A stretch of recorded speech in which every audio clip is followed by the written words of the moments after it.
How's it going, guys? I'm Soul Survivor 610 coming back at you with another video. Today we're going to be doing a review of the Biohack Retro Ones.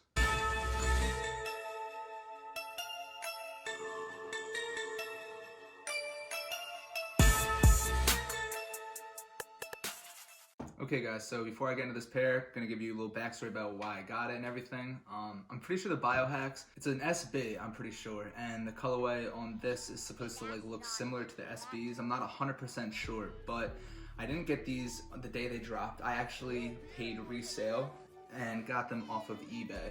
So I paid $245 on the mark for these, and the reason why I got them is because I feel like this pair is a long-term hold.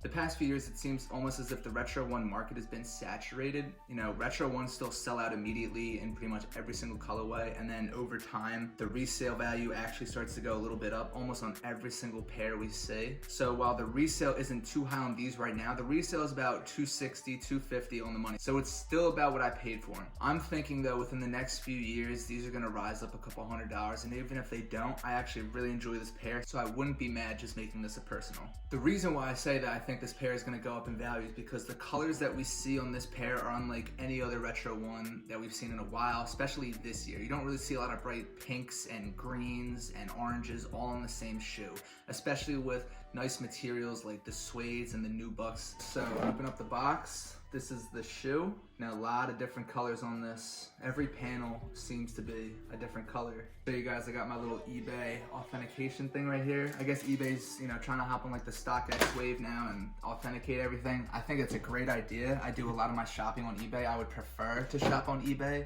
than at StockX. And if they could provide a free authentication for these, then that just makes it even better. I'm gonna start with the bottom of the shoe, work my way up. I'm gonna give you all my thoughts and opinions on the materials and the colors used. And then after that, I'll give you guys an on-foot look as well. Starting with the shoe, we'll just start with the bottom. You just have your all black outsole. Not really anything special there. Move up a little bit more, and then you get your first taste of just weird colors on this shoe. You have this mint green midsole, which I have never seen on a pair of Retro Ones. So when it comes to Retro Ones, even though you may see a lot of different colors, the panels and the materials may switched up, it's very rare that you see the midsole on a Retro One actually change color. For the most part, every single pair of Retro Ones that you're gonna get is gonna have a white midsole. I would say probably like 90% of them. And then of course you'll get a few that might have like an off-white midsole or a black midsole, but nothing crazy like this mint color. And this mint color is really, really nice. You would think with all the different colors on this shoe that it would clash and it would kind of just look messy, but they're all really bright, vibrant colors, and it kind of works well together. So moving up a little bit more, we'll talk about this mid panel right here. This mid panel is like this really smooth black nubuck.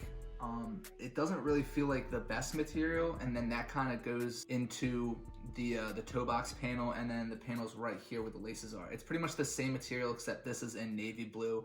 The mid panel is in black. It feels nice when you move your finger over it, but I feel like this might crease a lot.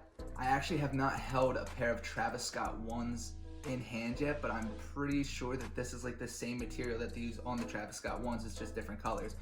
So talking about Travis Scott ones, when we go to the heel tab, and honestly, I forget what these things are called, right by the ankles. When you go there, that is like the spitting image of the Travis Scott one. It's the exact same color.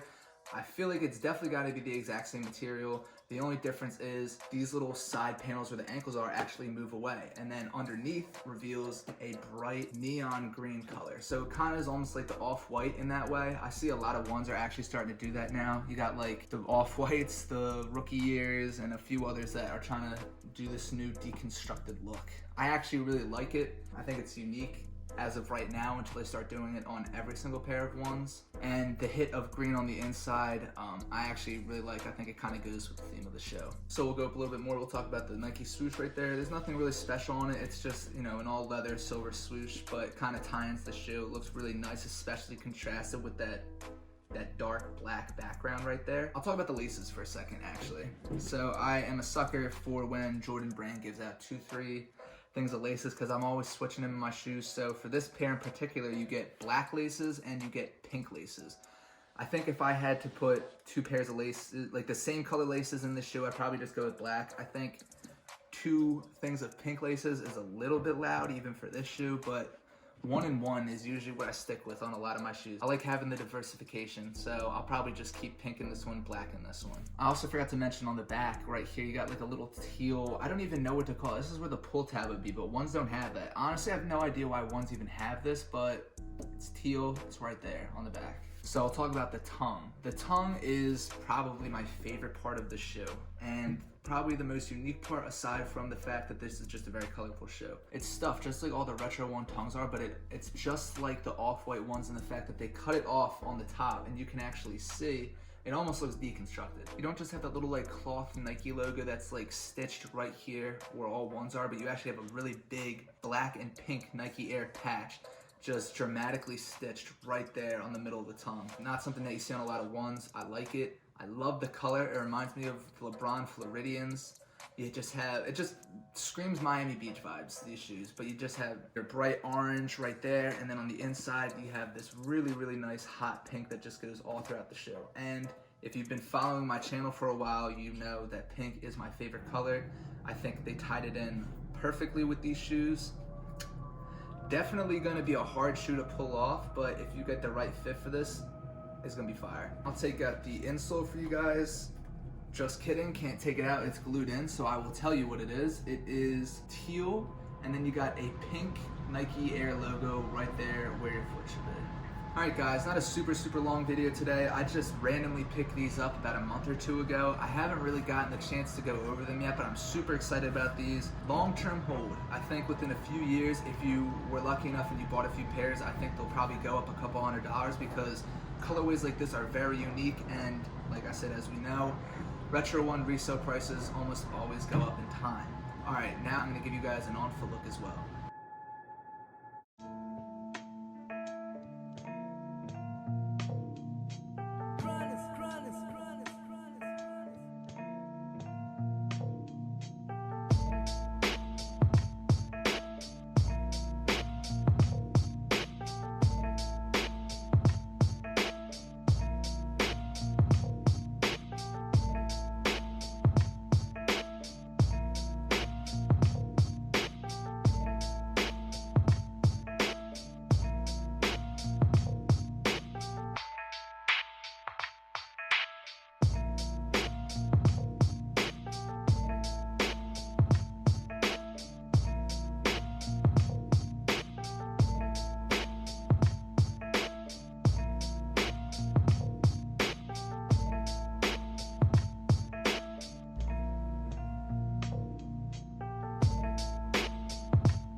Alright guys, that is the end of the video. Thank you so much for watching. Thank you so much for the continued support, subscribing, liking, commenting on all the videos. If you haven't liked or commented on this video yet, please go ahead and do so. Subscribe if you haven't.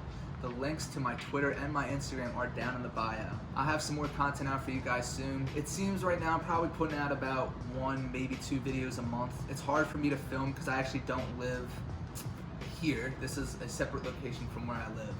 So I try and just come back and make as many videos as possible. But I will get you guys videos soon, and as always, thank you for watching.